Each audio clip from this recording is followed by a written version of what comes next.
Why? I don't know. Well, Steve Young begins the second quarter with a pass to Jerry Rice up to the 50-yard line. I thought you would know. I have no idea. I know nothing. You know nothing. You've been here for how long? This is 12 years you guys been here? Who called you Boom? You know what? It might be a bad word. I have no idea. Are you mean like Boomer A and Boomer B? No, or just I guess I think they dropped the ER and put AUI on it. A Booma. Oh, AH. Or something. Booma. That's the Long Island version. Yeah. Well, the one thing they're sure of is you're not a local. Right. Third and 4. And Young throws, and that floats incomplete, intended for Chris Carter, who says, keep doing me those favors as I get double coverage and bracketed. That's Ed McCaffrey, the Denver Bronco, one of 8 Broncos in today's game. You know, in his first Pro Bowl, I talked to him before the game, and boy, he was ecstatic about being here. And really, you know, Rod Smith could have came, and when you look at the Jets with Keyshawn Johnson here, Wayne Chrebet could have made it. And there were so many good wide receivers in the AFC this year. Matt Turk's third punt. Bounces at the 7-yard line and then hits the pylon. And since it hits the pylon, which is in the end zone, it's a touchback.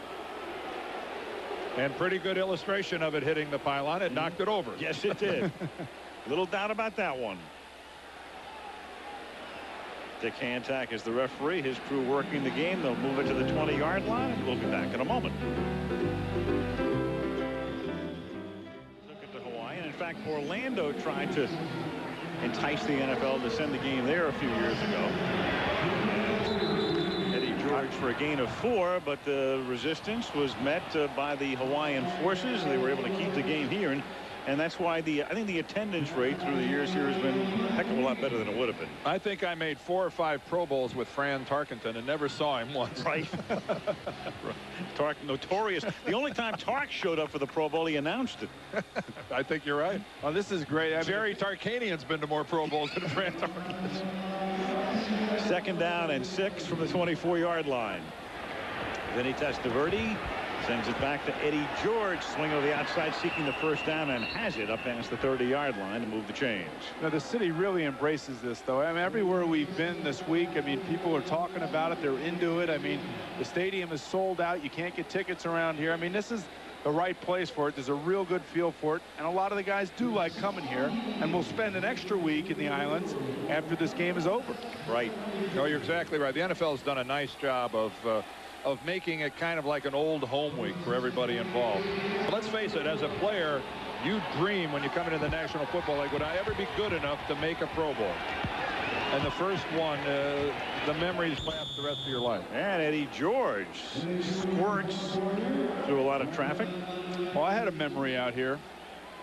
I remember Dexter Manley sending me into the front row of the seats. And me saying to him, well, what are you doing? And he said, well, all your offensive linemen are out by the pool this week, so I just figured, you know, they want to know I'm ready to play. I'm ready to play. You might be the only quarterback in the history of football that really expected an explanation from Dexter Manley. Did he apologize? No, not at all. That's the other thing that really ticked me off. 2nd down and 7.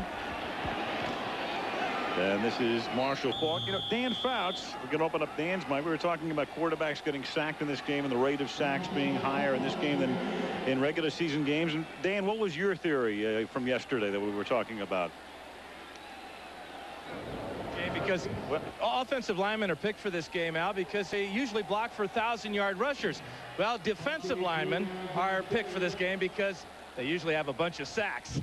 That doesn't quite work sometimes for the quarterback. I like that theory. What is it about the quarterback position that makes them chronic complainers?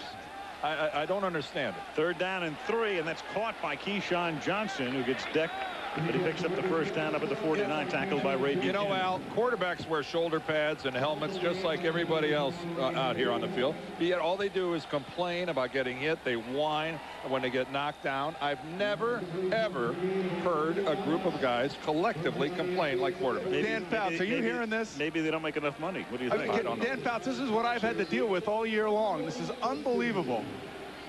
Well, we'll fix that. 1st and 10 at the 49-yard line. And it's going to be the halfback pass maybe, but instead Marshall Faulk goes down in a heap for a 6-yard loss. So Faulk looking downfield, but Winfred Tubbs and Kevin Green as Bill Belichick's team tries to maintain its 4-point advantage. Bill told us that this might happen, and he said the only guy that could really throw the ball back there was Marshall Faulk, but Marshall decided to be cautious and take the sack. The right thing to do, I guess. 2nd and 16. We talked about Bill Parcells would have coached this game. His Jet staff is here, but the doctor's feeling it would be better for Bill to just rest after the arduous season. So Belichick gets the assignment. Eddie George in the meantime with some pretty nifty running all the way to the 33-yard line. Beautiful run by Eddie George. Take that, Jamal Anderson. You're not the only back here that can make people miss. It's so deceptive when you look at Eddie George, Boomer. He's so tall. You know, the guy's 6'3" and runs tall. He's not a low-to-the-ground runner, and yet he still makes people bounce off him, makes people miss. A lot like Eric Dickerson, one of the entrinees. Good point. You know, he's that type of player. He's a full-out back. He can play third down, you know, the whole time. You don't ever have to take him off the field, and he is a terrific football player in a division where that team could really make some noise next year. 23-yard gain, and now Curtis Martin, who came up here, over here about 48 hours ago, gains 1. Let's go to Leslie Visser. Leslie. Al, it was in vogue this year to be an experienced quarterback, and no one had a better year than this guy, Steve Young. Steve, are you playing the best ever? Oh, I don't know about that. We have a good team, great offense, and I had a fun year just throwing the ball up and letting those guys go get it and staying healthy. And, you know, you get older, you get smarter, too. That's the one good thing about getting older. So I'm a much smarter player, and it's fun to play football when you're smarter. What do you think the effect will be of having Bill Walsh back at home? Well, he's a powerful personality, a guy that personally, you know, he's kind of my football father. You know, he's the one that brought me up and taught me everything, and so in that way it's great for me, but as well for the organization. We need that stability, that powerful personality. We look to him to really give that stability upstairs. We had a wonderful year. Thanks, Steve. Back to you guys. Thank you. Sam Gash made the last reception. You know, you look at Steve Young, and so many quarterbacks talking about retiring, and in fact Randall Cunningham did and then came back. Young, 37 years old, but Steve is the kind of guy who looks like he can play pretty much into his early 40s. As long as he doesn't suffer a severe injury, he can. And the one thing about all of these quarterbacks here, they are in what I call their twilight prime. And you heard Steve Young say it. Here's Keyshawn Johnson making the catch for a first down. It's about playing football at a level within your own mind, playing smart football and understanding what you're doing, and then being surrounded by other good players. Well, you look at the first thing when you zero in on a quarterback, their touchdown to interception ratio, and some guys, when they're just getting started, if you can just get them to balance them, as many touchdowns as they have interceptions, then you'll see a veteran. And when he moves into that 2-to-1 category, you're saying, hey, here's a guy that's really arrived. Last year, Steve Young, 36 touchdowns, 12 interceptions, 3-to-1, and over 4,000 yards passing. And they run a reverse as the ball is handed to Jermaine Lewis, who comes to the near side and is tackled at the 17-yard line. I think one of the things about Steve Young too is, you know, you look at him and he's very effusive and gregarious and well-spoken and all of the rest. I think you lose sight sometimes of the unbelievable competitive nature of this man. If you've ever seen some of those NFL films, situations where they mic the coaches and mic the players, if they lead 37-0, he is angry that he's taken out of the game. And Al, you notice that he doesn't whine or complain when he gets knocked down either. Oh, please. 2nd and 9.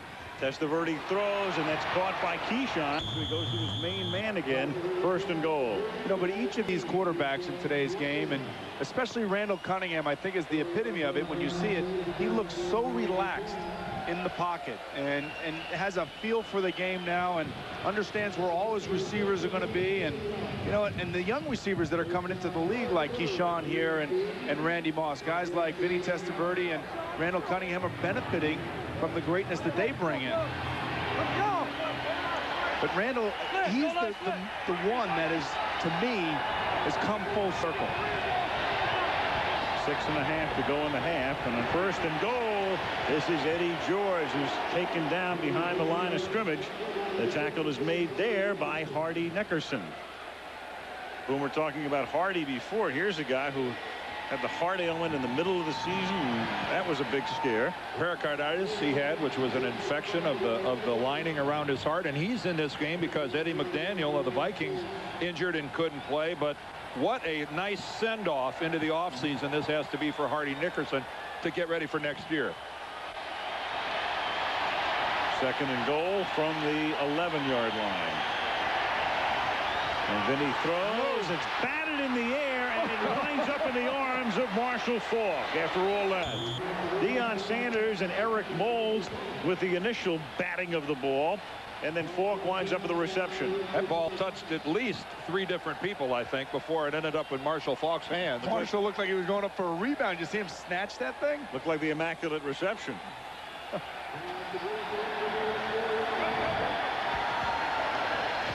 Moulds and Sanders. Ow. Tipped again. Actually, that ball was batted back up into the air by Marshall Faulk. He tipped it once and then caught it. 3rd and goal. 15th play is a fade, and that is incomplete. And no flag. Keyshawn Johnson covered by Aeneas Williams. And I think Aeneas Williams came down a little funny on his leg there. I don't know if he turned an ankle or whatever, but he landed awkwardly. You know, really, when you try to throw these balls here, you want to throw them short and high to give your receiver a chance to make a play. Looks like Aeneas might have twisted his left ankle. Yeah, he really threw his left leg out in front of him. There. Yes. I don't know his ankle or his knee or whatever, but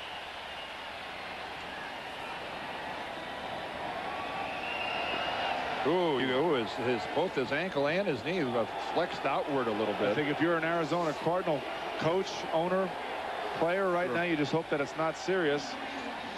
Well, we'll put names to those people, Vince Tobin and Bill Bidwell. Position will penalize half the distance to the number 56. Will penalize half the distance to the goal line.